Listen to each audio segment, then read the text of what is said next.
So, ano itong, di ba sa quadratic formula, meron tayong dalawang result, no? Isang positive at isang negative. So, katulad sa length, lagi natin kinukuha yung positive result.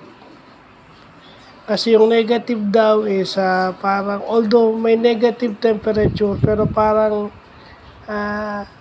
non-scenical, parang impractical na kunin mo yung negative result dun sa quadratic formula. At saka syempre, yung negative doon sa quadratic, pag ginamit natin yung quadratic formula, yung negative daw in some physical system denote na bago pa yung temperature is equal to 0.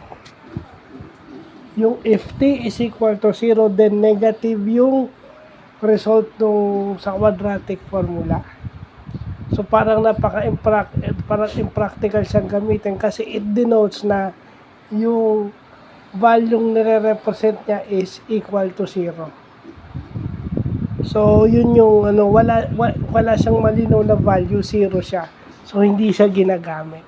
So usually pag gumamit ka ng quadratic formula, ang kinukuha mo lang is yung result na positive. So yun lang po.